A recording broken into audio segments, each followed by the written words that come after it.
So, folks, episode 3 of Bear Business and BS.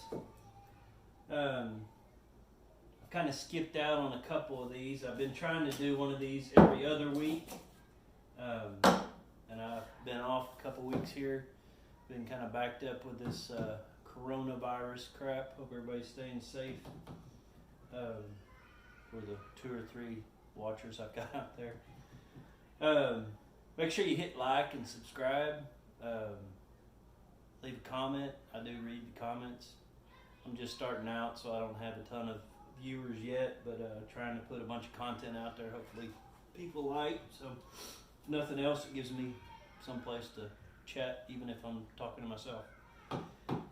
So today I thought I would talk about some stuff that drives me nuts. Absolutely bonkers.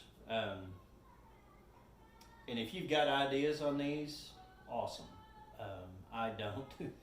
And these are things that literally take up, they waste time, they're inefficient. I've tried different methods over the years and just can't seem to figure out a way to make them more efficient.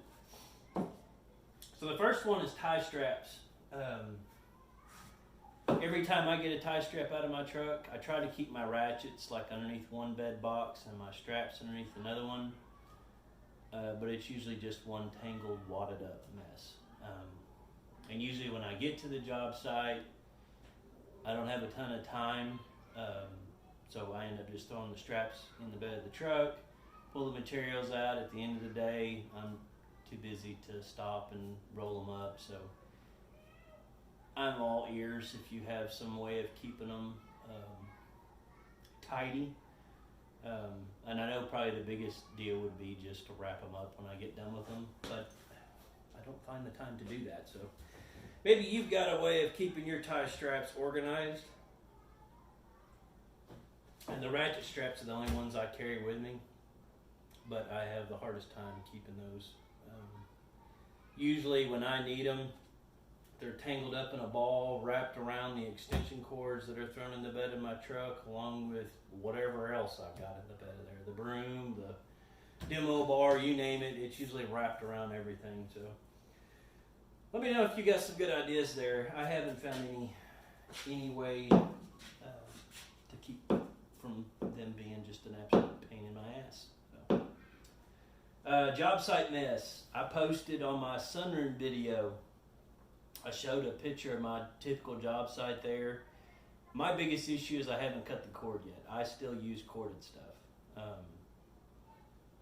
A lot of the tools I use pull a lot of amperage, and they probably do have batteries now that would hold up, but for Sawzall stuff, and my big deal is usually throughout the week, I don't make enough time to charge my batteries, so I usually got 1 or 2 batteries to run my cordless drill.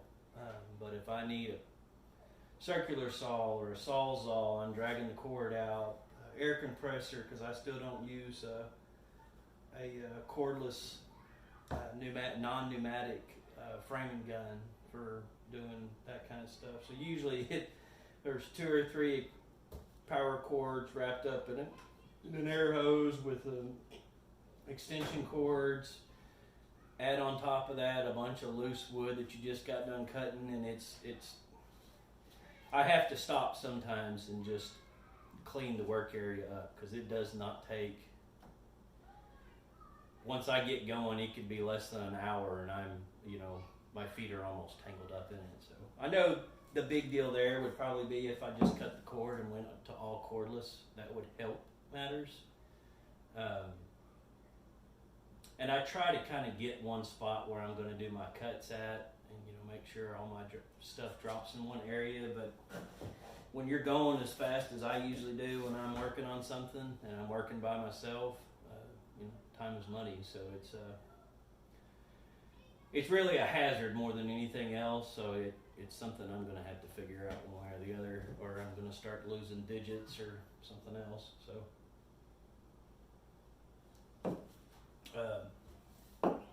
But maybe if you got more than one person on a job site, or it's probably just my impatience. If I were to take the time, slow down, and kind of keep things tidied as I'm going, would likely help. But I'm one of those that's got to keep bumping, keep going while I'm working. So I like to slow down.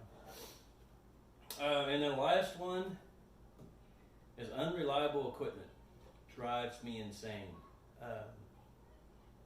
I buy good equipment. I try to anyway. I do have some lower end stuff. But anything I know I'm going to need and I want it to be reliable, I'll spend good money on it. So if I'm buying something, usually any power tool that's over $100, I'll do my research and try to buy the best I can afford.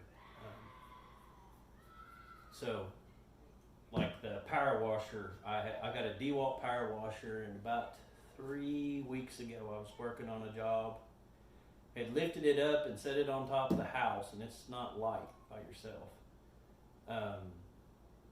It wouldn't work. It would prime, and then within 2 seconds it'd lose prime and it'd just be spitting water out.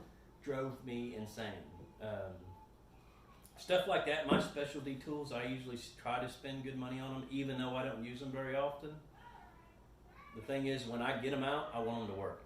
So I try to spend extra money to get decent tools because I want it to work when I need it to work.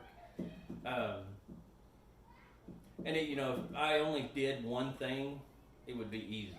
So if I only did siding, I would go out and buy the very best tools of everything I need for siding. But I do everything. So like concrete mixers, or my power washer, or chainsaws, take your pick. I try to spend good money and buy something decent, but it drives me insane to get to a job site and then not be able to get something to work. So a lot of that's probably just from it setting. A lot of the gas powered stuff I started buying the pre-mixed gas you can get at the Home Depot and Lowe's. And then when I leave it setting, because a lot of these tools like the power washer, it may not get used every 3 or 4 months. It just sets. And I typically don't have a problem with the motor. The motor fires right up and works. The prime issue was all to do with the pump. But gas powered items, I'll put some of this that mixture you put in with the gas to keep it from getting stale and gulping up your carburetor and your lines. I'll do that on my gas powered stuff. But unreliable equipment drives me insane. I have thrown stuff before on a weekend, especially if I'm doing a job far from home. I take what I've got with me, get there, does it work, and with jobs that you bid on thinking that the tool you've got is going to work reliably, I've had jobs I've lost my butt on, or just cut even because I had to go replace a piece of equipment in order to get paid for the job. So that kind of stuff drives me insane. So those 3 items right there are my pet peeves as far as remodeling, handyman business, whatever you want to call it. Those things are a pain in the ass for me. I would love to hear your ideas on how you keep up with that stuff. The unreliable equipment, that's just, like I said, I bought stuff that's been 5 stars all across the board and still for some reason get on the job and it not work for one reason or another. So I don't have that problem too often, not anymore. But like I said, it's a pain in the butt when it does happen. Otherwise, I am going to post some videos. I've got a video coming out on wiring up, replace the radio in my truck. And I didn't buy the wiring harness that connects from a Dodge Ram to this radio to make it universal. So I'm gonna post a video on how I wired that up. I'm still having problems with my backup camera. I need to do some research online and figure out what I'm doing wrong. But I have a video I'm posting on that, And then I've got a video of the sunroom. I'll be posting a video this week of the other half of the sunroom.